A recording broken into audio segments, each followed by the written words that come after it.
오늘 인류의 가장 위대한 축제이며 생명의 약동을 보증받는 부활주일의 간증과 놀라운 사실을 함께 나누는 부활주일을 맞이했습니다. 오늘 말씀을 통해서 나는 몸이 다시 사신 것을 믿사오며 이런 제목을 갖고 부활의 말씀을 함께 나누겠습니다. 말씀을 증언합니다. 사람은 일평생 가진 자든 갖지 못한 자든 높은 자든 낮은 자든 또는 남성이든 여성이든 반드시 8가지의 과정을 통과합니다. 예외가 없습니다. 그 어떤 자도 역사 이래 향후 언급될 8가지 과정을 통과하지 않은 자가 없다는 겁니다.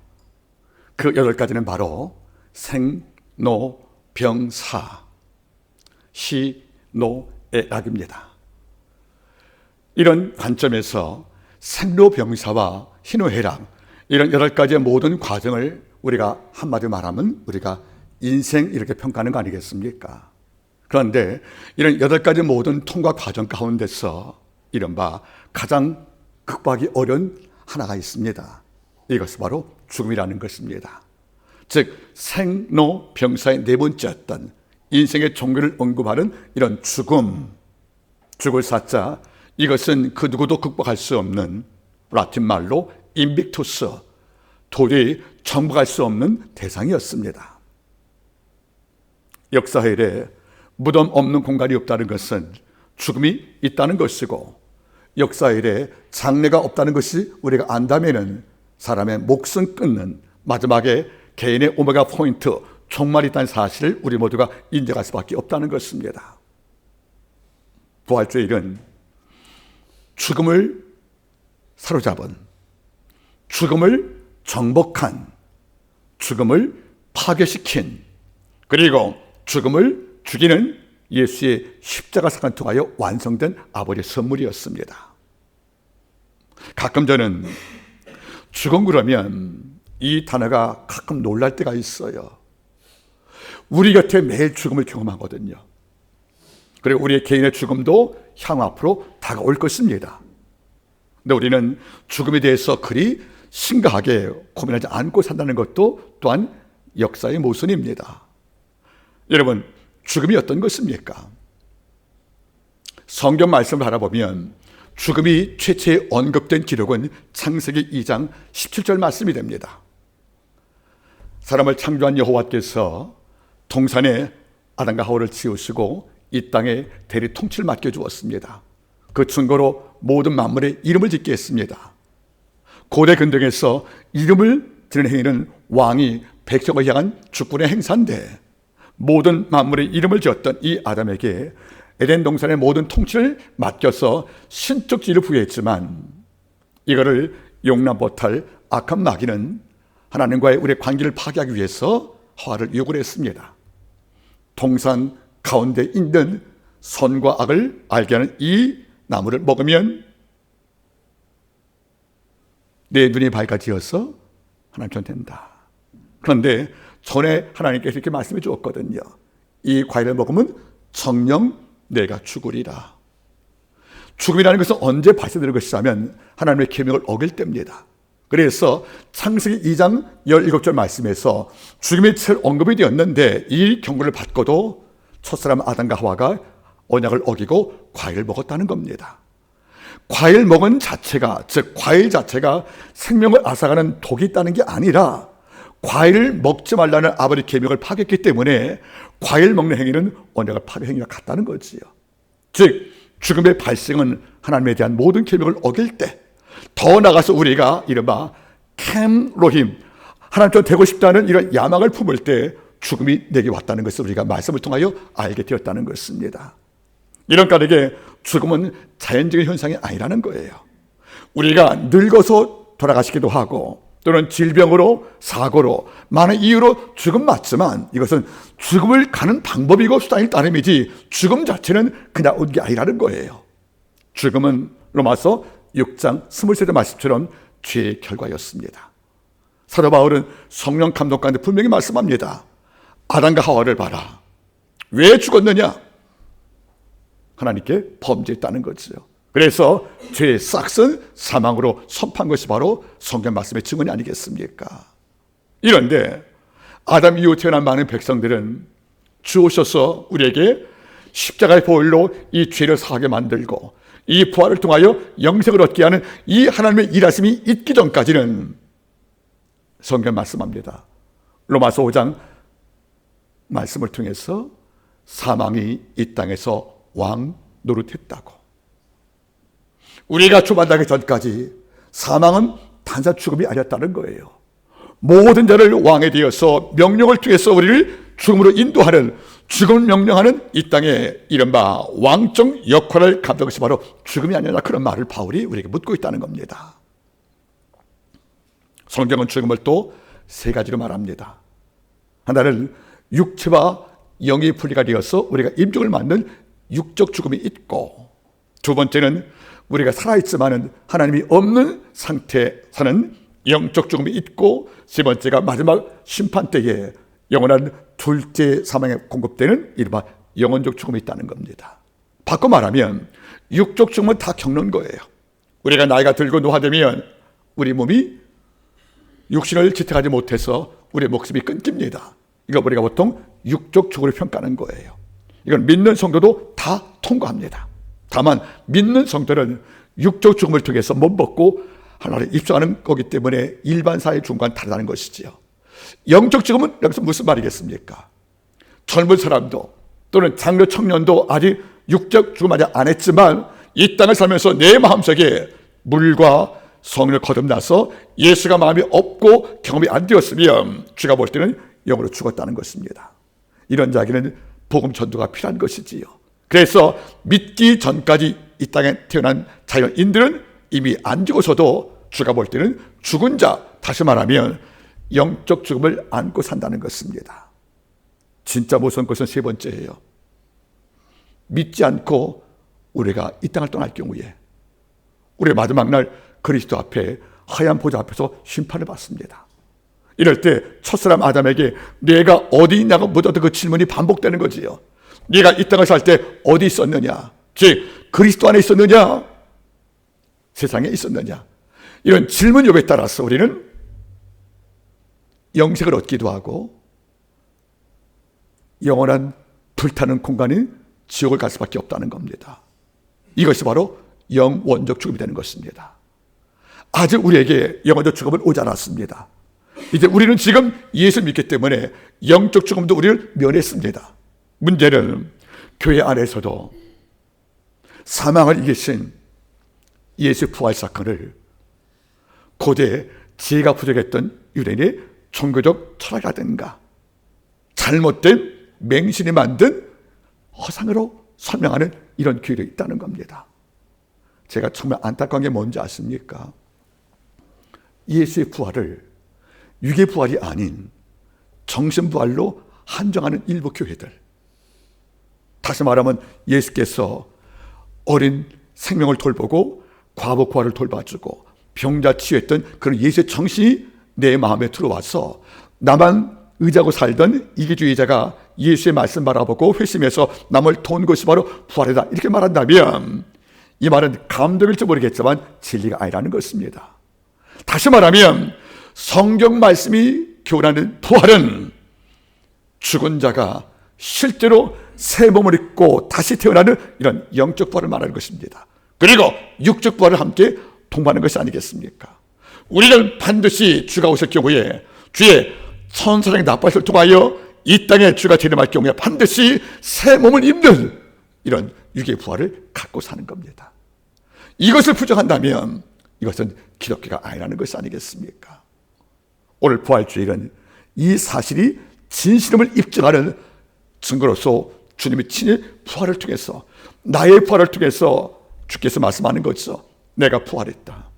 그러니까 앞으로도 너도 부활할 것이다.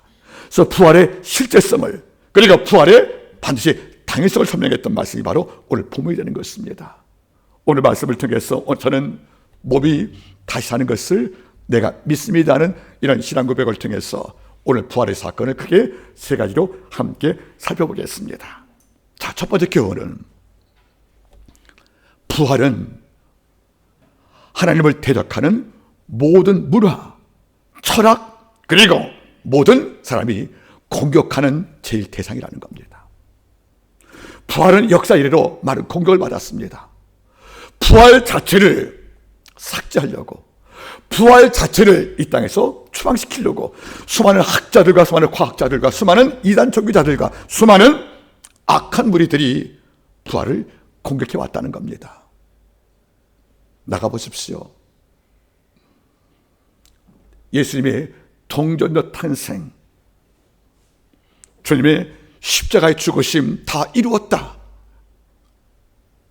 나는 부활의 생명인 예수의 부활 사건들, 그리고 갈 사람들아 어찌 나를 보고 있느냐, 너희 본대로 내가 다시 올 거라는 주님의 재림 사건과 승천 사건들, 그리고 마지막 날 오셔서 염소를 심판하실 그 예수님의 왕적 재림들, 이런 복음의 캐리그마, 이런 모든 선포를 우리는 마음에 믿고 이걸 통하여 소망을 삼지만, 이 땅 많은 어둠의 세력들은 이걸 통하여 인류가 구원을 받고 하나님과 화해하고 영생을 얻고 우리가 천국 축제를 벌일까 봐 이걸 막기 위한 죄의 양산자 마귀와 그리고 이 땅 모든 악한 마귀의 지배를 받는 이런 문화들이 부활을 공격하고 있다는 겁니다. 오늘 말씀 바라보시기 바라겠습니까? 고전 15장 말씀 바라보십시오. 우리가 아까 읽었습니다. 15장 말씀에 바울 당시에도 어떤 무리가 있었냐면, 함께 보시겠습니까? 15장 같이 읽겠습니다. 12절 시작. 그리스도께서 죽은 자 가운데서 다시 살아나셨다 전파되었거늘 너희 중에서 어떤 이는 어찌하여 죽은 자 가운데서 부활이 없다 하느냐. 바울이 오늘 편을 썼을 때 이미 부활의 친구가 많이 있었습니다. 야이로 딸이 몇 살이었어요? 12살이었어요. 나인성 과비에 아들이 있었어요. 우리는 나사를 경험했습니다. 적어도 바울이 활동할 때 그 당시에 주께서 세우신 새벽의 부활 사건도 이미 살아있었고, 그리고 주가 부활할 때 이 부활을 500명이 목격을 했습니다. 제자가 또한 경험을 했습니다. 이미 부활의 증언자가 그 당시에 충분히 활동하고 있었고 생존 가능했음을 불구하고도 고린도교 내비에서 일부가 말하는 거예요. 부활이 없다 하고. 이런 부활이 없다는 말을 바꿔 말하면 이런 말이에요. 부활이 거짓말이라는 말입니다. 부활의 증인이었던 바울도 있는데 지금, 그리고 부활을 몸소 경험한 세 인물도 있는데, 그리고 예수 부활을 진행 목격한 500인 성도가 있는데, 이런 부활의 증언자가 이 땅에 지금도 살아 생존하고 있는데 이 가운데서도 부활이 없다고 외치는 무리가 존재했다는 겁니다. 이것만이 아닐 거예요. 디모데후서 2장 17절 18절 말씀 바라보시면 바울이 한 두 인물과 논쟁을 벌여요. 그 이름이 후메네오와 빌레도입니다. 바울은 후메네오한테 이렇게 말해요. 너희가 진리에 잘못되었다. 너희가 말하기를 부활이 이미 지나갔다 하지만은 너희가 죄를 졌다 말합니다. 즉 그 당시 디모데가 목회할 때 디모데 교회 아래 후메네오 빌레도라는 성도가 있었는데, 그래 뭐라고 그래요? 부활이 지나갔다는 거예요. 그러니까 무슨 말입니까? 설사 부활이 있어도 주님 때 부활이 일회적으로 끝났다는 거예요. 그러니까 앞으로 뭡니까? 부활이 올 수가 없다는 겁니다. 그래야 사도 바울은 부활을 부정하는 없다는 무리와 부활이 지났다는 무리와 지금 논쟁을 벌일 만큼 큰 고통을 느끼고 있다는 거 아니겠습니까? 여러분, 우리가 지난 고난주간 동안에 4일간 모여서 말씀을 배웠어요. 정말 여러분들 정성을 다해 말씀을 청청을 했습니다. 거의 1시간씩 강의했습니다. 마지막 날 우리는 다 이뤘다를 배웠습니다. 컨섬 마트메스트, 내가 네 죄의 빚을 지불했다. 테틀레스타이, 내가 모든 구속을 완성했다. 그 예수가 이루신 다 이뤘다. 구원의 완성된 선포가 어떻게 증명된 것이라면, 사람을 가둔 무덤에서 예수가 부활할 때 이걸로 다 이루었다 하심이 증명된 것이 아니겠습니까? 이거를 보고도, 그리고 부활한 주님이 40일간 활동하시면서 이 땅에 부활 복음을 증거했지만 이거를 알고도 그 당시 우리가 주가 활동한 당시에도 부활을 부정했다. 사두개파는 더 심했어요. 요한복음 11장에서 죽은 지 나흘 되어 썩은 냄새났던 그 시신을 주가 살렸거든요.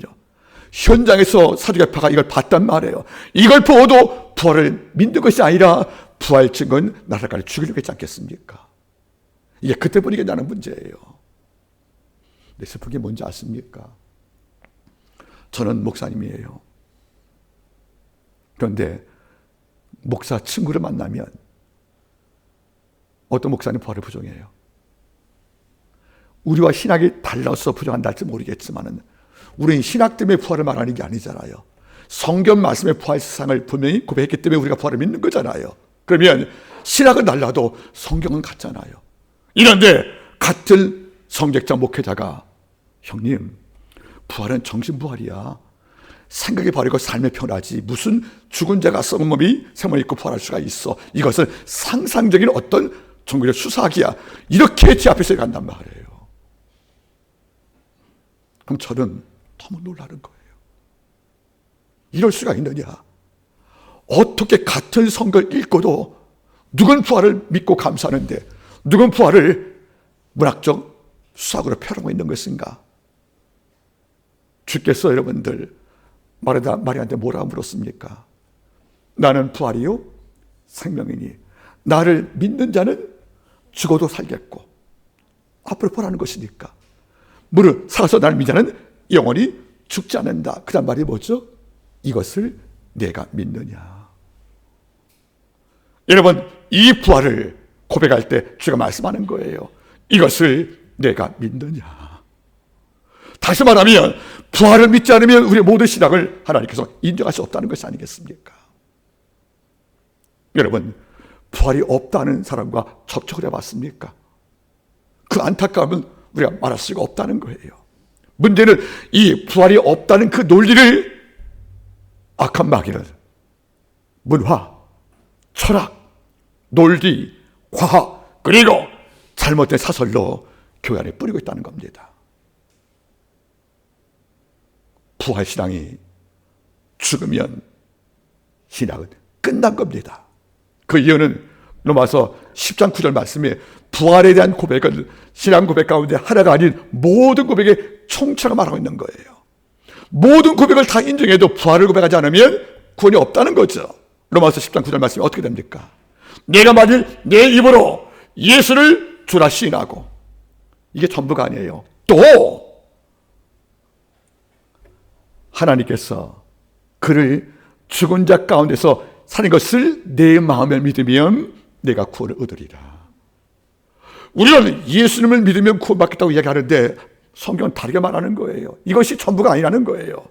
만일 내가 내 입으로 예수를 주라 시인하고 또 하나님께서 그를 예수를 죽은 자 가운데서 다시 산 것을 내 마음에 믿으면 그럼 뭘 믿는 거예요?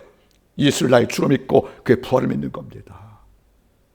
즉 부활을 믿지 못하는 그 말은 단순한 신앙 고백에 하나가 빠진 것이 아니라 신앙 전부 허무는 신앙 없음과 무신론자의 증명과 다를 게 없다는 것이 아니겠습니까? 여러분 저와 한마음교회는 주의 부활을 믿습니다. 이 부활은 완벽한 영육의 부활을 말하는 것입니다. 주가 이 땅에 다시 올 경우에 우리는 새 몸을 입을 것입니다. 내가 티끌로 존재하든 내가 먼저 존재하든 주께서 내 생명을 다 모을 것이고 그리고 에스겔서 말씀처럼 그릇과 십줄과 살과 피부를 모아서 우리를 다시 세우시는 이런 역사가 재현되지 않겠습니까? 따라하십시오. 부활을 담대하게 증거하거나 믿지 못하는 교회는 하나님의 교회가 아닙니다. 우리는 처음 교훈 배웠습니다. 부활이 없다는 논쟁을 우리를 강하게 싸워야 됩니다.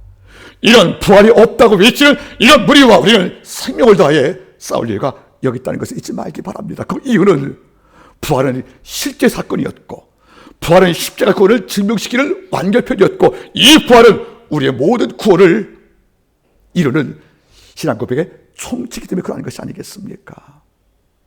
우리 옆분께 한번 묻기 바랍니다. 성도님, 부활을 믿습니까? 좀 물어보십시오. 뭐라고 답하십니까? 글쎄요. 두 번째 뭡니다. 부활줄 말고 우리가 두 번째 어떤 논리가 필요할 것이냐면 이 부활의 의미가 무엇인가 하는 거예요. 이 부활은 이 땅을 통치했던 사망, 즉 왕 노릇하며 예수 없는 모든 무리를 죽음이라는 공간에 처박고 지옥으로 보내게 해서 존재했던 이런 사망의 왕 노릇이 이제 중지되었다는, 그리고 폐지되었다는, 그리고 이 사망의 왕 노릇이 추방되어서 더 이상 이 땅에 존재할 수 없다는 십자가와 부활 사건의 승리를 말하는 것입니다. 예수의 부활은 더 이상 사망이 왕이 아니라는 거예요. 예수의 부활은 더 이상 사망이 우리에게 지옥이라는 심판 공간을 이끌 수 없게 만드는 이런 하나님의 놀라운 선물이 바로 부활 사건의 총체가 되는 것입니다.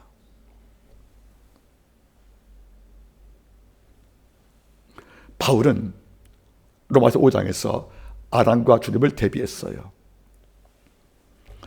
한 사람 아담으로 말미암아 죄가 이 땅에 들어와서 사망의 왕 노릇했지만 이제 또 한 사람 주님을 통해서, 둘째 아담을 통해서 생명이 우리 가운데 왕 노릇한다. 그러면 사망이 이 땅에서 왕을 노릇했기 때문에 왕은 명령할 때 집행할 수밖에 없잖아요. 우리가 모두가 죽을 수밖에 없거든요. 사망의 명령에서 우리가 다 죽는 거란 말이에요. 죄의 싹스로. 그러면 역사 이래 이 땅에 왕으로 군림했던 절대 권력 임빅투스, 이길 수 없는 이런 사망의 왕 권세를 누가 처리했는가? 이 땅에 없다는 거죠. 그 증거가 뭐예요? 이 땅에 죽은 자의 무덤들.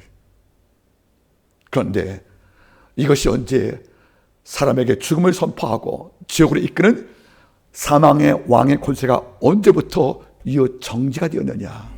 따라하세요. 십자가에서 우리 주님께서 다 이루었다 하실 때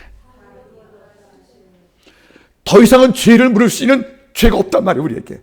그리고 부활을 통하여 사망 권세가 이 땅에서 추방된 것을 주께서 입증을 했다는 겁니다. 예수의 부활은 더 이상 사망에 매여 종노릇하는 인생이 종말되었다는 것을 선포한 승리의 사건이라는 것입니다. 그래서 바울은 골로새 2장 15절 말씀에 따라하세요. 십자가로 승리하셨느니라. 여러분, 승리는 뭐를 전제한 거예요? 전쟁을 전제한 거잖아요. 주께서 당신의 부활로 사망과 싸워서 그의 머리를 밟았고 사망을 패배시키고 그를 발등상에 앉아 머리를 밟으시고 우리에게 생명을 얻게 하신 것, 그리고 우리가 그를 믿을 때 그 생명이 내게 전이 되어서 나에게 영생이 온 사건이 바로 부활 아니겠습니까? 저는 부활은 가장 믿기 어려운 신비지만 가장 미리한 신비라고 생각합니다. 가끔 누가 저에게 이렇게 논쟁을 시도하더라고요. 그러면 주가 오시기 전까지 구약에도 부활신앙이 있는 겁니까? 구약을 읽을 때 저는 부활이라는 단어를 못 봤는데요. 여러분, 구약 성경 내에도 부활신앙이 있습니까? 없습니까? 분명히 있습니다. 먼저 우리가 한 대로 욥기 19장 26절 말씀이 있어요. 여기서 이번 이리 말합니다. 내 이 가죽, 이 육신이 썩은 후에 내가 몸 밖에서 하나님을 배우리라. 그 무슨 말이에요? 가죽과 육체가 썩었단 말은 뭐 있다는 겁니까? 죽었다는 거잖아요. 그럼 끝났습니까? 끝났으면 하나님 볼 수가 없잖아요. 그 다음 말이 뭐죠? 육체 밖에서 내가 부활해서 하나님을 배우리라. 욥도 부활신앙을 고백했다는 거란 말이에요. 이걸로 끝날까? 제가 요즘에 다니엘서 학교에서 강의하고 있는데 대학원에서 다니엘서 12장 2절 말씀은 더 분명합니다. 마지막 날 성경은 이렇게 말씀하는 거예요. 그날에 티끌 가운데 자는 자가 끼어서 영생을 얻으리니. 여러분, 티끌까지 잔다는 말이 무슨 말이에요? 무덤 속에 갇혀 죽었다는 거예요. 그 자가 끼어서 부활하여서 영생을 얻으리니. 그런 다니엘서 12장 2절 말씀도 분명히 부활을 선포한 것이 아니겠습니까? 그런데 더 멋진 사건이 있어요. 히브리서 11장 아브라함 사건을 바라보시면 아마 19절 말씀일 거예요. 히브리 기자는 독자 이삭을 바친 아브라함 신앙을 이렇게 평가합니다. 그가 하나님께서 죽은 내 아들을 다시 살릴 믿음을 끌어안고 자식을 바친 거라고. 이 아브라함 마음도 뭡니까? 죽은 자 가운데 다시 살릴 이삭을 믿었기 때문에 기꺼이 자식을 하나님께 보온했다고 말씀하는 거 보세요, 여러분들. 그러면 아브라함도 욥도 다니엘도 시편 여러분들 이 편 말씀도 우리 가운데 부활을 증명하는 것이 아니겠습니까? 이것을 믿지 못하게 하는 거예요. 부활은 사망을 죽여버린, 사망을 죽게 한 아버지의 권세였다는 거 아니겠습니까? 악한 마귀는 똑똑합니다. 그래서 우리 주께서 이 땅에 오신 것을 알았어요. 그가 메시아임을 알았어요. 그래서 그걸 죽여버린 거예요. 사람을 선동해서. 근데 악한 마귀가 몰랐던 게 하나가 있어요. 메시아로 오신 예수를 죽이면 끝나지 않는데 하나님 부활을 준비하신 거예요. 예수의 죽음은 어떻게 보면 악한 마귀가 사람을 선동해서 십자가 못 박아서 표면적으로 볼 때는 죽임을 당한 예수가 패배자 같지만 하나님은 예수의 죽음을 어떻게 활용하시냐면 주님의 죽음을 우리의 죄를 죽이는 대적 죽음이었다. 그리고 그의 죽음 이후의 부활을 통해서 그를 죽게 만든 이 땅의 사방의 왕권세를 파괴했다. 이게 아버지의 비밀이란 말이에요. 이걸 악한 마귀는 몰랐습니다. 예수의 죽음은 죄를 죽이는 죽음이었고 예수의 부활은 사망을 만들 왕도 사망을 죽이는 죽였기 때문에 부활했기 때문에 하나님의 승리가 여기서 확정이 된 것입니다. 저는 부활신앙 하나만 갖고도 하나님께 감사할 리가 넘친다고 생각을 합니다. 아까 제가 언급을 했잖아요. 믿지 않는 자는 사흘 5일 오늘 부활절이 무슨 날이에요? 나무 심는 식목일이래요. 우리는 식목일로만 기억하지 않아요. 오늘은 인류 최고의 축제인 날, 가장 복된 이른바 유한겔리온 복음이었던 바로 부활의 날로 오늘 기념하는 것이 아니겠습니까?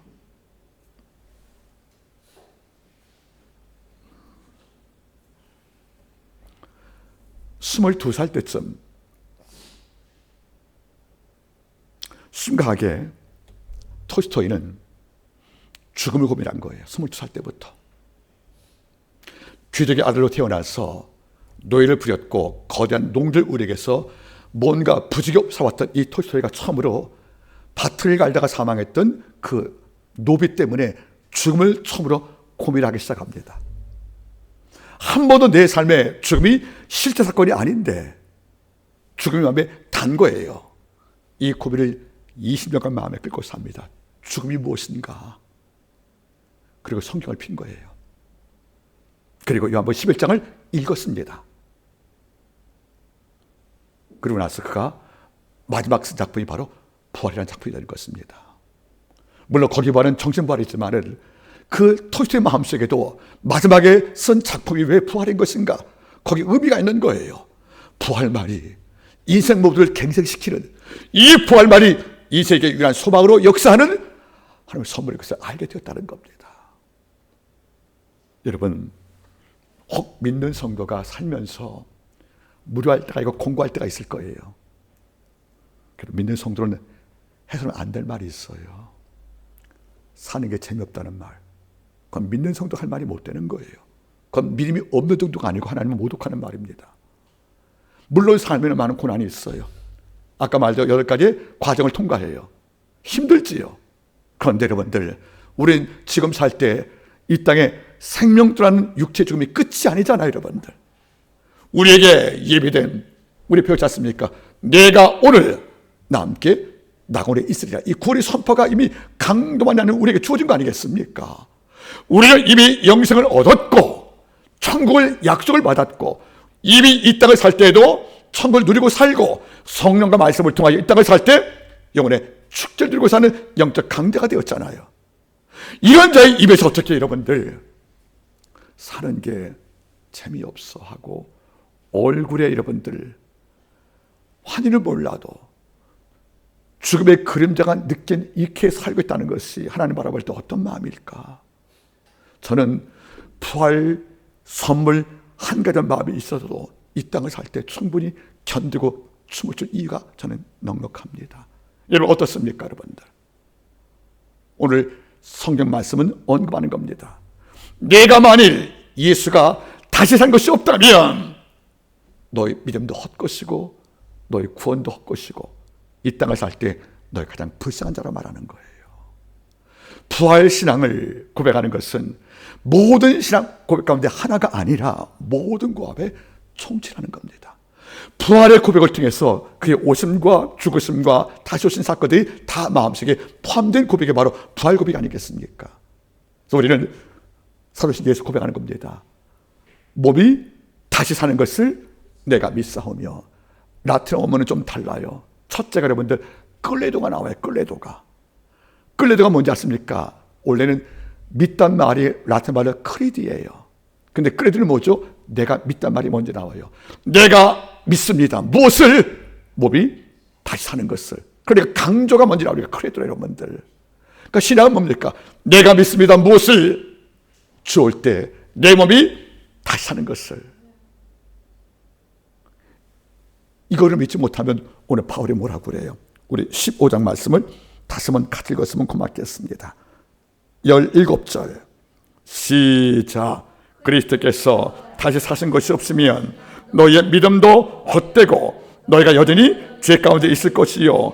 19절 시작. 만일 그리스도 안에서 우리의 바라는 것이 다만 이생 이 땅뿐이면 모든 사람 가운데 우리가 더욱 불쌍한 자라. 부활을 믿지 못하고 예수 믿는 자는 이 땅에서 제일 불쌍하다는 거예요. 오늘 말이죠. 우리의 꿈이 이생 이 땅이 아니라 저생도 있다는 겁니다, 여러분들. 세 번째는요, 예수의 부활은 곧 우리의 부활에 대한 가장 분명한 약속이었다는 겁니다. 자, 20절 말씀을 같이 읽어보겠습니다. 시작. 그러나 이제 그리스도께서 죽은 자 가운데서 다시 살아 잠잔 자들의 첫 열매가 되었다. 첫 열매란 말은 뭐죠, 여러분들? 그 다음 열매를 맺는 처음 시작의 뜻이에요. 첫 열매가 있으면 다음에 어떤 열매가 맺어요? 둘째 열매가. 그러나 첫째 열매가 안 맺어서 기간 지나면 그러면 죽었다는 겁니다. 그러니까 첫째 열매가 맺힌 것은 이미 삶이 있다는 것이고 다음에 둘째가 나온다는 분명한 약속과 징표잖아요, 여러분들. 예수가 부활했기 때문에 이게 첫 열매라면 그 다음 부활이 내게 있다는 사실을 하나 증명해줘 사건이라는 것입니다. 전 너무도 고마운 게 있습니다. 예수를 처음 믿은 다음에 처음에는 예수 믿고 구원 받았다가 내 마음에 큰 즐거움이었어요. 하나님의 말씀을 좀 더 읽고 묵상하다 보니까 우리가 부활의 약속을 받고 사는, 부활을 이미 얻고 사는, 영생을 얻고 산 내 존재 사실, 즉 죄사함만의 구원이 아닌 영생과 부활을 이미 하나님께서 보증받고 사는 이런 축제 삶이 내가 살고 있다는 사실보다 너무 기쁜 게 없다고 알게 되었다는 거예요. 그러니까 밤을 새워 찬양해도 기뻤고 어떤 충성할 때 당한 어려움들도 내게는 큰 짐이 아니었다는 것이 아니겠습니까? 예수의 십자가 죽을 때는 모든 제자가 다 도망을 쳤어요. 그런데 예수의 부활을 본 이후 주님은 제자들은 도망갈 적이 없다는 겁니다. 예수께서 3년간 말씀을 증거해서 양육을 시켰고 기적도 보게 했을 때에도 이걸 체험하고도 제자가 얼음 닿아서 도망을 쳤잖아요. 이런데 예수의 부활을 본 이유는 제자가 도망가지 않았어요. 혼란당할 때에도 오히려 담대히 말씀을 증거해서 투옥 깨고도 오히려 감사했단 말이죠. 왜 그래요? 제자의 신앙을 바꾼 것은 부활 신앙이었다는 거예요. 부활을 진입 만나보고 예수를 경험하고 나니까 더 이상 두려움이 없다는 것이 아니겠습니까? 이런 가운데 부활 신앙을 얻은 자는 담대함이 있다는 것이고 이 세상의 모든 악과 싸울 만한 이런 전적이 낼 수 있다는 사실을 증명할 수밖에 없다는 것입니다. 우리 한마음교회는 부활 공동체가 되기를 바랍니다. 이 땅에 어떤 문화가 우리에게 부활을 약화시켜도 어떤 잘못된 종교가 부활을 삭제시켜도 우리는 마지막에 놓자를 단 하나의 신앙 고백했습니다.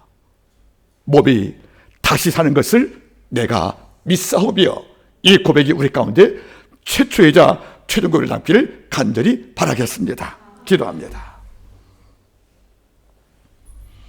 아버지 하나님이여, 몸이 다시 사는 것을 내가 믿사오며, 이 고백이 나의 일평생 내 신앙을 지탱하는 버팀목이 되기를 간절히 원합니다. 주의 제자들이 수많은 말씀 양육을 받고 기적을 받지만 십자가에 달린 고통 가운데 다 도망갈지 그들이 어떻게 숨겨 있는지 그 간극 사이에 부활을 체험한 신앙이 있었음을 우리는 말씀을 통하여 알게 되었습니다. 부활의 신앙을 우리가 굳게 마음에 영접을 하여 체험하여 그를 핍박한 바울도 부활한 주를 만나 순교자가 됐던 것처럼 한마디에 모든 성도가 부활신앙의 날을 씹어서 영적으로 승리할 것을 하나님께 간절히 의뢰드리며 모든 말씀을 예수님의 이름으로 기도드리옵나이다. 아멘.